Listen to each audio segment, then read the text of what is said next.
Hello and welcome Java Expert Training Program powered by Credible Academy. My name is Mohsin Ahmed. I'm trainer and founder. Basically आज हमें classes and objects का practical example देख लेना है, ठीक है ना। और डिटेल में समझेंगे बेसिकली क्लासेस क्या होती हैं और ऑब्जेक्ट क्या होते हैं, ठीक है ना। प्रीवियस वीडियो आपने देखी होगी, बहुत अच्छे से आपने उसमें देखा है कि कैसे एक्सप्लेन किया गया है क्लासेस को, ऑब्जेक्ट को और ऊप्स पैराडाइम को, ठीक है ना। यहाँ पर मैं और डिटेल में मैं आपको बताने वाला हूँ। अगर ऐसा लगता है कि आपको क्लियर नहीं हुआ है क्लासेस एंड ऑब्जेक्ट्स, जो कि बहुत कॉम्प्लेक्स होता है उसको समझना, तो आई होप कि यहाँ पर आपको वो अच्छे से क्लियर हो जाएगा, ठीक है ना। आप बहुत ध्यान से देखिएगा लेसन को, ठीक है। चलिए स्टार्ट करते हैं। एक क्लास मैं क्रिएट कर लेता हूँ और क्लास का नाम रखता हूँ रूम और कर्ली ब्रेसेस लगा देता हूँ। ये बहुत सिंपल एग्जांपल है, मैंने एक क्लास रूम लगाया। मैं आर कैपिटल कर देता हूँ, जैसे कि मैंने बताया था कि नेमिंग कन्वेंशन के पॉइंट ऑफ व्यू से जितनी भी आप क्लासेस बनाएंगे उनका फर्स्ट लेटर कैपिटल होना चाहिए, ठीक है ना। और एक क्लास हम अपना बनाकर चलते हैं हमेशा से, ठीक है ना, टेस्ट क्लास। और इसमें हम क्या यूज करते हैं, यहाँ पर public static void main and string args and then ये, ठीक है ना। अब अल्टीमेटली हम बात करते हैं रूम की, ठीक है ना। ये जो क्लास रूम है ये हम यहाँ पर बना रहे हैं। रूम से आपको समझ में आ गया होगा हमारा रियल लाइफ एंटिटी है, ठीक है ना। अब रूम से मेरी एक्सपेक्टेशन क्या है, मैं क्यों उसकी एक क्लास बना रहा हूँ, अल्टीमेटली ये बात समझ लेते हैं। पहले मैं क्लासेस के लिए एक एग्जाम्पल ले लेता हूँ, ठीक है ना। उस एग्जाम्पल से मैं आपको पहले समझा देता हूँ कि क्लासेस हम यूज क्यों करते हैं, है ना। ये बात आपको पहले समझ में आ जाए। मैं 2-3 एग्जाम्पल देकर समझाऊंगा, जैसे भी आपको लगेगा, जिस एग्जाम्पल भी आपसे सूट कर पाएगा, आपसे मैच कर पाएगा, वो रिलेट कर पाएगा, आपको क्लियर हो जाएगा, ठीक है ना। सबसे पहले मैं एक छोटा सा एग्जाम्पल ले लेता हूँ। मान लीजिए मेरे पास बहुत सारे पेपर्स बिखरे पड़े हैं एक रूम के अंदर, ठीक है ना। मेरे कुछ प्रॉपर्टी के पेपर हैं, मेरे कुछ पर्सनल पेपर हैं, कुछ मेरे लोन के डॉक्यूमेंट हैं, कुछ मेरे ऑफिस के डॉक्यूमेंट्स हैं, और मैंने ऐसे ही उस रूम के अंदर वो पेपर्स बिखरा के रखे हुए हैं। जब भी मैं उस रूम में जाता हूँ, मुझे किसी पर्टिकुलर पेपर की नीड पड़ती है, तो मैं रूम में जाता हूँ, बहुत सारे पेपर में से सर्च करता हूँ और एक पेपर जिसकी मुझे रिक्वायरमेंट होती है उसको निकाल लाता हूँ। अब आप यहाँ पर एक प्रॉब्लम को समझिए। अगर बहुत सारे पेपर एक रूम में बिखरे हुए पड़े होंगे, तो आपको किसी पर्टिकुलर पेपर की अगर रिक्वायरमेंट है, तो सोचिए उसे सर्च करने में आपको कितना टाइम लगेगा।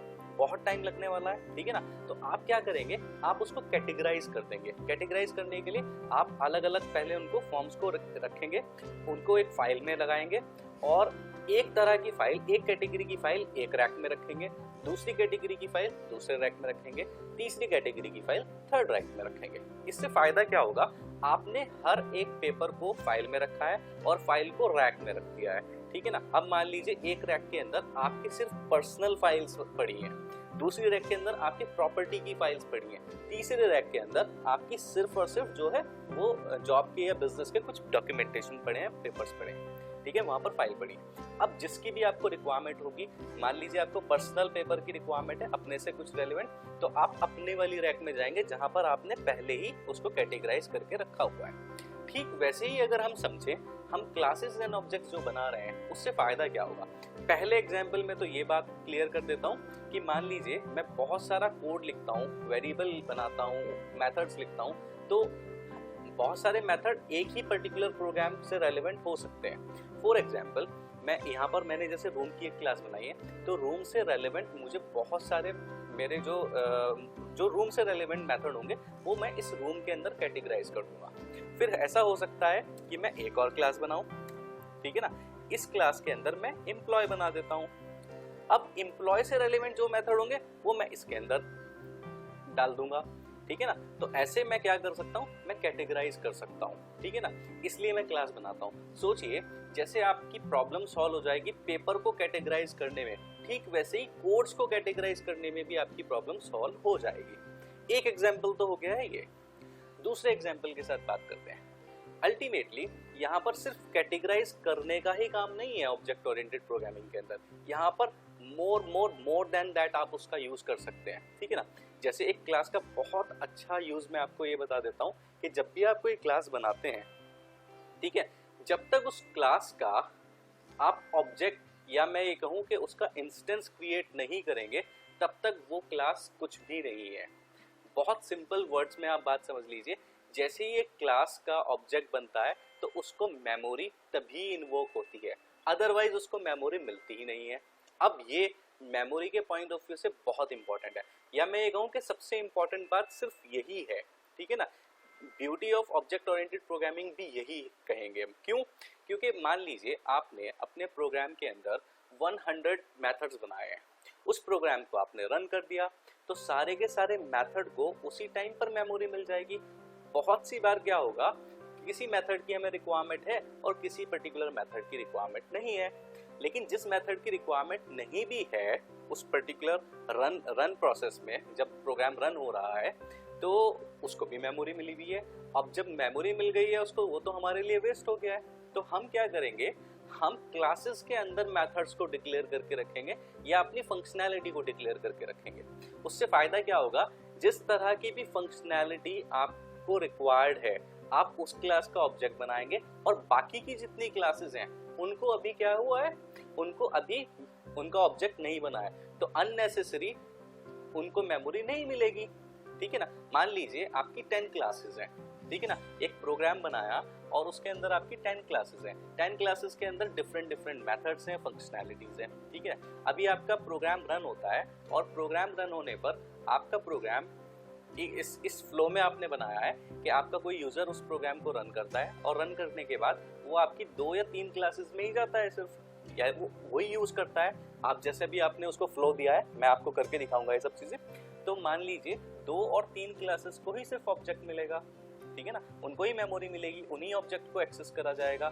तो बाकी की जो आपकी 8 क्लासेस हैं, 8 क्लासेस हैं, उनको मेमोरी मिलेगी ही नहीं। अगर उनको मेमोरी मिलेगी नहीं तो मेमोरी वेस्ट भी नहीं होगी, और ये आपके फ्लेक्सिबिलिटी ऑफ प्रोग्राम के लिए कितना अच्छा हो जाएगा। यानी कहने का मतलब है आपका प्रोग्राम फ्लेक्सिबल हो जाएगा। अगर मानकर चलिए आपका प्रोग्राम बहुत ज्यादा मेमोरी कंज्यूम कर रहा है तो वो हैवी होगा रन होने में, ठीक है ना, चलने में, उसको यूज करने में रन होगा। आपने देखा होगा मोस्ट ऑफ द केसेस में जैसे ही प्रोग्राम रन होता है तो आपका सिस्टम की स्पीड स्लो हो जाती है। क्यों? क्योंकि वो बहुत ज्यादा मेमोरी कंज्यूम करने लगता है, ठीक है। लेकिन अगर आपने उसी कंपैरिजन में कुछ ऐसा प्रोग्राम बनाया जो बहुत फ्लेक्सिबल है तो वो मेमोरी भी कंज्यूम नहीं करेगा और बहुत फ्लेक्सिबल रन होगा। तो क्लासेस का जो बहुत इंपॉर्टेंट पार्ट है वो सिर्फ यही है, यानी क्लासेस के अंदर हमने जितनी भी फंक्शनैलिटी डाली है, जितने भी मेथड्स डाले हैं, अगर हम उसका ऑब्जेक्ट बना रहे हैं तो वो मेमोरी वहां पर क्रिएट करेगा, इन्वोक करेगा, अदरवाइज वो नहीं करेगा। फॉर एग्जांपल मेरे पास एक रूम की एक क्लास है, इसके अंदर मैंने 10 मेथड्स लिख दिए हैं। कितने लिख दिए? 10 मेथड्स। अभी मैं ऐसे ही लिख रहा हूँ 10 मेथड्स। अब एक छोटे से एग्जाम्पल के लिए ले लेते हैं, ये 10 मेथड जो पूरी मेमोरी ले लेते हैं, वो मान लेते हैं हम ये 5 MB की मेमोरी लेने वाले हैं, ठीक है ना। मैं एक एग्जाम्पल के लिए आपको बता रहा हूँ, सिर्फ सिंपल। फिर नीचे आते हैं, एक है हमारा एम्प्लॉय के अंदर हमने 8 मेथड्स लिखे हैं, ठीक है ना, 8 मेथड्स, और इसके अंदर ये जो आता है ये लेता है हमारी 3 MB की मेमोरी कंज्यूम करता है, ठीक है ना। अब मैं क्या कर रहा हूं, मैं यहां पर सिर्फ इंस्टेंस क्रिएट कर रहा हूं, इंस्टेंस ऑफ रूम, ठीक है ना। कैसे इंस्टेंस क्रिएट करते हैं वो एक बात का मैटर है, मैं फिर सिर्फ आपको एग्जांपल से समझाना चाहता हूं, ठीक है ना। ये कुछ यहाँ पर मैंने ऐसे इसको बना दिया है। अब इंस्टेंस किसका बना है? रूम का, क्लियर। तो मेमोरी किसको मिलेगी? सिर्फ रूम को। तो क्लास को मेमोरी नहीं मिलेगी।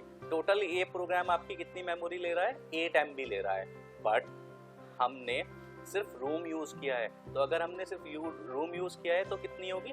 तो सिर्फ 5 MB कंज्यूम होगी, 3 MB कंज्यूम नहीं होगी, ठीक है ना। एक केस में आप सिर्फ एम्प्लॉय को एक्सेस करते हैं, EMP को, तो उस केस में सिर्फ 3 MB कंज्यूम होगी, 5 MB नहीं होगी, ठीक है ना। अब अगर आपके दिमाग में आ रहा होगा अगर दोनों ही करने हैं, ठीक है, अगर दोनों करने हैं तो ठीक है, बात समझ में आ रही है। उस केस में तो फिर 8 MB ही होगी, ठीक है ना। लेकिन बात वो नहीं है, बात ये है कि क्या आप किसी भी तरीके से कोड को शॉर्ट कर सकते हैं, ठीक है ना। वैसे भी अगर हम डायरेक्ट फंक्शंस लिख देते तब भी तो हमारी पूरी की पूरी होती ना, लेकिन तब हमारे पास ऐसा कोई ऑप्शन नहीं था कि अगर हमें कुछ फंक्शनैलिटीज कम यूज करनी है, किसी पर्टिकुलर फंक्शनैलिटी को यूज करना है, तो बाकी की जो है जिनको हमें यूज नहीं कर रहा है तो उनकी मेमोरी यूज ही ना हो, वो वेस्ट ना हो, ऐसा कोई ऑप्शन नहीं था। लेकिन just because of object oriented programming हम ये वाला कॉन्सेप्ट कर सकते हैं। तो आई होप कि आपको ये क्लियर हो गया होगा, ठीक है ना। मेमोरी वाला चक्कर आपको समझ में आ गया होगा। अब मेमोरी कैसे इन्वोक होती है, कैसे मिलती है, ये एक हमारा फर्दर पार्ट है जिसको हमें अभी डिस्कस करना है। अभी मुझे नॉर्मल आपको समझाना था, मुझे ऐसा लगता है कि यहाँ पर आपको ये बात समझ में आ गई है। चलिए थोड़ा सा और मैं कोशिश करता हूँ, पहले इस एम्प्लॉय क्लास को यहाँ से हटा देता हूँ और नॉर्मल एक बात लेकर चलते हैं। अभी आपको क्या करना है, बेसिक से मैं जैसे जैसे आपको यहाँ पर बताकर चल रहा हूँ, जैसे जैसे मैं आपको एग्जाम्पल्स करा रहा हूँ और जो जो बातें मैं आपको समझा रहा हूँ, बस आप सिर्फ उतनी भी बातों पर ध्यान दे देंगे तो ये ऑब्जेक्ट ओरिएंटेड प्रोग्रामिंग में क्लासेस एंड ऑब्जेक्ट्स और जितने भी ये टॉपिक हैं ये बहुत अच्छे से क्लियर हो जाएंगे, मैं आपको गारंटी देता हूँ, ठीक है ना। चलिए मैंने एक क्लास बनाई है रूम। अब जो दूसरा मोस्ट इंपॉर्टेंट एस्पेक्ट है जो मुझे देखना है वो ये है कि क्या मैं रूम बनाते वक्त मैं किन बातों को ध्यान रखूं, मैं रूम के अंदर क्या लिखूं। अब मुझे तो क्लियर नहीं हो रहा है कि मैं क्या लिखूं, मतलब मैं आपके पॉइंट ऑफ व्यू से बोल रहा हूं, आप तो बिल्कुल नए हैं, आपको क्या लिखना है रूम में, ठीक है ना, ये बात समझ में नहीं आ रही है। इसे समझने के लिए आप ये सोचिए कि मान लीजिए एक घर है, ठीक है, उस घर को रिपेयर करना है, ठीक है ना। मैंने एक घर खरीदा है और सेकंड मतलब बना बनाया एक घर खरीदा है, अब मुझे उसमें रहना है, लेकिन रहने से पहले थोड़ा सा वो घर में रिपेयरिंग का वर्क होना है, ठीक है ना। अब एक घर में यानी एक होम में एक रिपेयरिंग का वर्क जो होना है वो एक अलग अलग पॉइंट ऑफ व्यू से हो सकता है। अब आप मानकर चलिए क्या क्या घर में क्या क्या रिपेयरिंग होती है। सबसे पहले तो एक कंस्ट्रक्शन का वर्क, ठीक है ना, दूसरा वहां पर व्हाइट वॉश का वर्क, थर्ड वहां पर फ्लोरिंग का वर्क, फोर्थ वहां पर लाइट का वर्क इलेक्ट्रिसिटी का, थर्ड वहां पर प्लम्बर का वर्क, ठीक है ना, ये सारे के सारे, और फोर्थ वहां पर कारपेंटर का वर्क। तो कितने वर्क हो गए वहां पर, 4 से 5 तरह के काम हो गए, ठीक है ना। अब 4 से 5 तरह के काम के लिए अलग अलग लोग हायर किए जाएंगे। मान लीजिए कारपेंटर वर्क के लिए, वुडन वर्क के लिए हायर किया जाएगा, प्लम्बर, ठीक है ना, हमारे पूरा वाटर सप्लाई के लिए हायर किया जाएगा, इलेक्ट्रिशियन हमारी पूरी बिजली की फिटिंग वगैरह के लिए हायर किया जाएगा, व्हाइट वॉश के लिए, ठीक है ना, व्हाइट वॉश वाला कोई कॉन्ट्रैक्टर हायर किया जाएगा। ऐसे ही जो ये हमारा कंस्ट्रक्शन वर्क होता है उसके लिए कोई ना कोई मेसन हायर किया जाएगा। अब हम बात कर रहे हैं ये 5 जो अलग अलग तरह के लोग हैं, ठीक है ना, ये अलग अलग तरह के सर्विस प्रोवाइडर है, इनके पॉइंट ऑफ व्यू से सोचना है। मान लीजिए अगर मुझे एक कंस्ट्रक्शन वाले ने हायर किया है कि भैया आप मेरे लिए प्रोग्राम बना कर दो, ठीक है ना, मेरा इतना काम है, मैं चाहता हूं कि आप मेरा एक प्रोग्राम बना कर दो, एक सॉफ्टवेयर बना कर दो, हम उसके पॉइंट ऑफ व्यू से सोच रहे हैं। तो अब कंस्ट्रक्शन वाले के लिए उस घर के अंदर क्या क्या पैरामीटर्स होंगे हमें ये सोचना है। कारपेंटर वाले को भी सिर्फ सेम उसी घर के ऊपर काम करना है, ठीक है ना, कारपेंटर को भी उसी घर के ऊपर काम करना है, लेकिन उसके पैरामीटर, उसका एस्पेक्ट अलग हो जाएगा। ठीक वैसे इलेक्ट्रिशियन के लिए अलग हो जाएगा। तो हमें जो एक क्लास लिखनी होती है ये हमें समझना होता है कि हम ये किसके लिए लिख रहे हैं, ठीक है ना। कुछ बातें ऐसी हैं जो अल्टीमेटली किसी पर्टिकुलर सेक्शन के लिए बिल्कुल यूजलेस है, लेकिन किसी के लिए बहुत यूजफुल है। मान लीजिए मैं कारपेंटर के लिए एक प्रोग्राम लिख रहा हूँ और वहां पर मुझे क्या क्या चीजें यूज करनी पड़ेगी, जितने भी वुडन वर्क्स है घर में, ठीक है ना, वो सब कुछ यहाँ पर इस क्लास के अंदर मुझे लिखना होगा, ठीक है। जैसे वहाँ पर डोर्स हैं, टेबल्स हैं, चेयर है, फर्नीचर है, ठीक है ना, और ये सब की सब चीजें जो है कारपेंटर के अंडर में आती हैं, उनको वो रिपेयर करता है या फिर वो न्यू प्रोवाइड करता है, ठीक है। तो उस पॉइंट ऑफ व्यू से मुझे वो क्लास उसके लिए लिखनी पड़ेगी।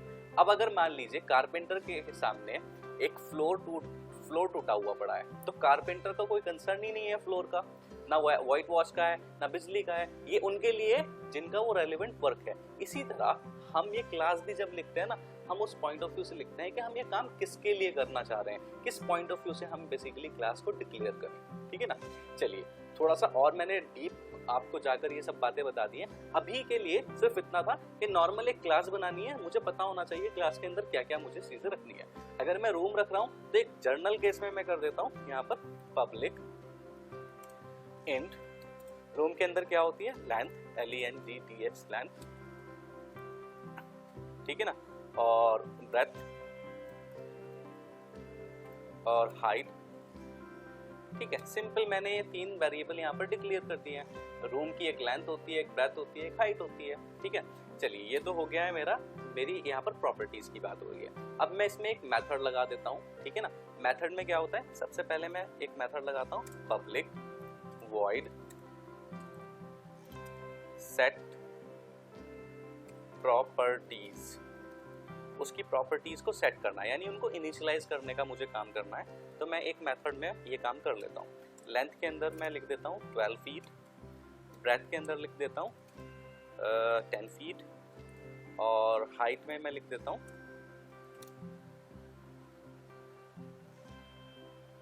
मान लीजिए 11 फीट। सिंपल, ये मैंने यहाँ पर इनिशियलाइज करने के लिए एक मेथड बना दिया। अब मुझे अल्टीमेटली करना क्या है, मुझे उस रूम का एरिया निकालना है। पब्लिक वॉइड गेट एरिया, ठीक है। और गेट एरिया के बाद मैं क्या करूंगा, यहाँ पर एक system dot out dot println लगाऊंगा, और यहाँ पर मैं लेंथ इनटू ब्रेथ कर दूंगा। लेंथ इनटू ब्रेथ हमें पता है कि क्या होता है, एरिया होता है। सिंपल हो गया, ठीक है ना। एरिया निकालने का मैंने काम किया। हाइट मैंने यहाँ पर यूज़ नहीं की, लेकिन हमने हाइट इसलिए बना ली है, आगे हो सकता है आगे जाकर कुछ मुझे ऐसे मेथड्स यूज़ करने पड़ेंगे जिसमें हाइट होगी, जैसे लेटरल सरफेस एरिया निकालना है या फिर मुझे वॉल्यूम निकालना है, ठीक है ना। तो उसके लिए मुझे हाइट की भी रिक्वायरमेंट रहेगी, ठीक है ना। लेकिन रूम के कॉन्सेप्ट में वॉल्यूम की कोई नीड है ही नहीं, ठीक है ना। अगर ये टैंक होता तो शायद मुझे वॉल्यूम का नीड होता, लेकिन अभी तो ये टैंक नहीं है, ये रूम है। रूम के अंदर वॉल्यूम जैसा मुझे लगता है कि वॉल्यूम की यहाँ पर कोई रिक्वायरमेंट नहीं होने वाली है, लेकिन कोई बात नहीं, हमने फिलहाल रख दिया है। लेटरल सरफेस के लिए ये हम यूज कर सकते हैं। अभी सिर्फ इतने प्रोग्राम को मैं आपको रन करके दिखाता हूँ।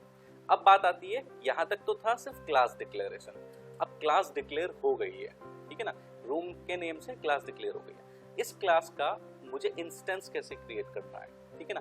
बहुत सिंपल है, रूम का एक ऑब्जेक्ट बना लीजिए। जैसे ये क्या था, ये था बेडरूम, और न्यू कीवर्ड लगाएंगे आप, अगेन रूम, और ये आपका इंस्टेंस क्रिएट हो गया है, ठीक है ना। बहुत सिंपल सी बात हो गई है, बहुत सिंपल। आप ये यहाँ पर ये क्रिएट हो गया। चलिए अब हम क्या करेंगे, बेडरूम जो हमने ऑब्जेक्ट बनाया उससे कॉल करेंगे सेट प्रॉपर्टीज, ठीक है।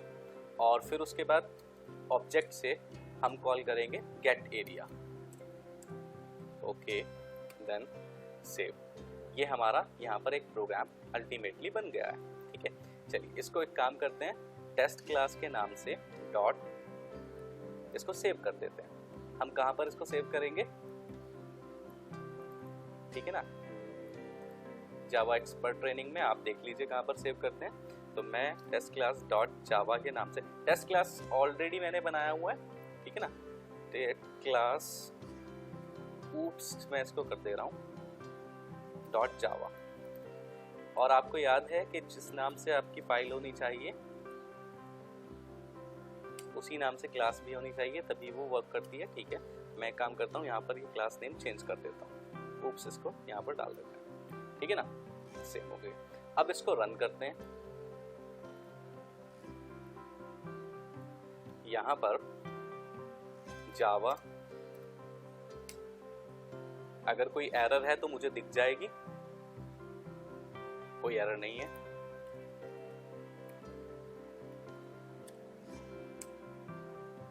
और ये 120 यहाँ पर उसका एरिया आ गया है, ठीक है ना। मैं यहाँ पर लिख देता हूँ area of room,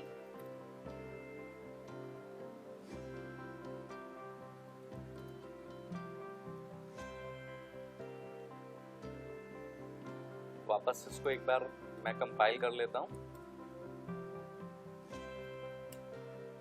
area of room which is 120, ठीक है ना। ये हमने सिंपल यहाँ पर देखा है, ठीक है। अब ये कैसे काम कर रहा है आप यहाँ पर देख लीजिए। न्यू कीवर्ड से एक नई मेमोरी इन्वोक हो जाती है, ठीक है ना। यानी न्यू कीवर्ड बेसिकली रेस्पॉन्सिबल होता है इसके लिए, मेमोरी क्रिएट करने के लिए। किसकी मेमोरी क्रिएट हो रही है, रूम की मेमोरी क्रिएट हो रही है, ठीक है। रूम की मेमोरी क्रिएट हो गई एक बार, फिर उसके बाद आप उसके ऑब्जेक्ट से डॉट लगाकर, ये डॉट ऑपरेटर है, डॉट लगाकर उसकी किसी भी प्रॉपर्टी को या फिर किसी भी फंक्शनैलिटी को यानी मेथड को आप एक्सेस कर सकते हैं। मैंने यहाँ पर सेट प्रॉपर्टीज को यूज़ किया, आप यहाँ और गेट एरिया को यूज़ किया। ठीक है, सेट प्रॉपर्टी में मैं क्या काम करता हूँ, मैं अल्टीमेटली यहाँ पर इसको थोड़ा सा डायनामिक बना देता हूँ। डायनामिक बनाने के लिए मुझे क्या करना पड़ेगा, ये मैं वैल्यूज़ जो मैंने पास किए इन वैल्यूज़ को मैं मैन्युअली नहीं डालूंगा, मैं इन वैल्यूज़ को यूजर से बेसिकली डिमांड करूंगा। तो यहाँ पर मुझे क्या लिखना पड़ेगा, इंट एल, इंट बी और इंट एच। मैं यूजर से कहूंगा कि आप लेंथ, ब्रेथ एंड हाइट आप प्रोवाइड करें। ठीक है ना, तो ये डायनामिक बन जाएगा मेरा थोड़ा सा प्रोग्राम। एल, लेंथ में एल और ब्रेथ में बी पास करा देंगे एंड इसमें हाइट पास करा देंगे। तो जब मैं सेट प्रॉपर्टीज को बेसिकली कॉल कर रहा हूँगा उसी वक्त मुझे कुछ वैल्यूज डाल देनी होगी, जैसे 12, 10 एंड देन 11। ठीक है ना, अब ये मैंने क्या किया, ये मैंने जो है यूज़र से पास करा दिया है। ठीक है ना, आप यहाँ से स्कैनर लगाकर यूज़र से ले सकते हैं, मैंने डायरेक्ट यहाँ से यहाँ पर मैन्युअली कर लिया। ठीक है ना, लेकिन इसके लिए क्या हुआ, इसके लिए थोड़ा डायनामिक हो गया। वैल्यू कहाँ से आएगी, हमारा स्टैटिक वॉइड मेन इसको प्रोवाइड करेगा। ठीक है, वापस से इसको एक बार रन करते हैं और चला कर देखते हैं।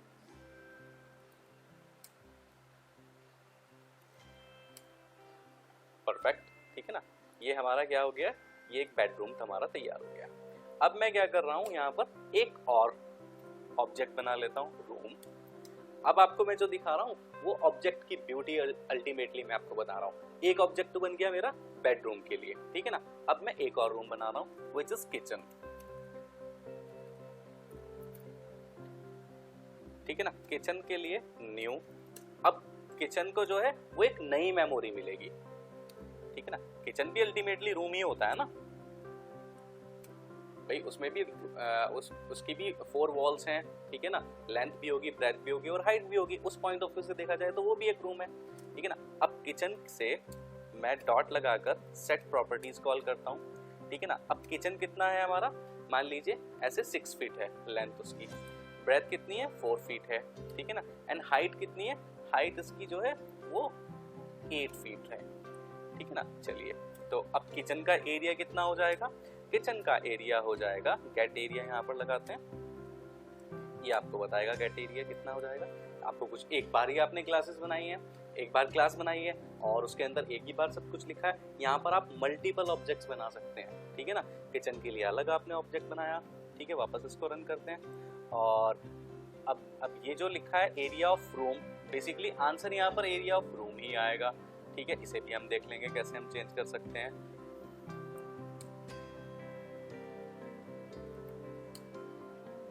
ठीक है ना, अब ये क्या हो गया, ये हमारा area of room which is 24, 6 into 4 which is 24। Simple हमारा एरिया निकल कर आ गया है। ठीक है ना, और इसको डायनामिक कर सकते हैं, आप खुद की प्रैक्टिस कीजिए। यहाँ पर एक स्ट्रिंग भी पास करा दीजिए जिसमें किचन होगा तो वो किचन बता देगा। कुछ ऐसे मेथड भी होते हैं जिनसे हम अल्टीमेटली वो नेम आर्ग्यूमेंट करा सकते हैं, तो उसको बहुत सिंपल है, आप प्रैक्टिस करके देख सकते हैं। ठीक है ना, तो बहुत इजी वे में मैंने आपको एक क्लास और उसके अंदर प्रॉपर्टीज और 2-3 मेथड्स लगाकर दिखा दिए हैं। ये सिंपल हमारे रूम का मैंने एग्जांपल लिया है और सिंपल हमारी क्लास का एक एग्जांपल हो गया है। ऑब्जेक्ट कैसे बनाते हैं, ऑब्जेक्ट का मैंने बता दिया। एक साथ आप कई सारे ऑब्जेक्ट्स बना सकते हैं। ठीक है ना, जैसे मैंने बेडरूम का बनाया, किचन का बनाया, आप ड्राइंग रूम का बनाइए। ठीक है ना, आप वॉशरूम का बनाइए। ठीक है ना, ये सब चीज़ें बेसिकली रूम होंगी। और भी अगर आप चाहते हैं कि इसके अंदर फर्दर आप जो है मेथड्स इसमें ऐड करना चाहते हैं तो आप कितने भी मेथड्स यहाँ पर ऐड कर सकते हैं। तो ये रूम के हिसाब से एक पूरी की पूरी फंक्शनैलिटी हो जाएगी। अल्टीमेटली ये पूरा एक परफेक्ट प्रोग्राम हो जाएगा। ठीक है ना, तो ये ही था हमारा क्लासेस एंड ऑब्जेक्ट्स। ठीक है, आई होप कि आपको ये समझ में आ गया होगा और मैं चाहता हूँ कि आप बार बार इसको देखें और प्रैक्टिस करें। ठीक है ना, और सेम ये आप अपनी नोटबुक में भी नोट डाउन कर लें। ठीक है ना, ओके, इस वीडियो में इतना ही रखते हैं। Thanks for watching this video.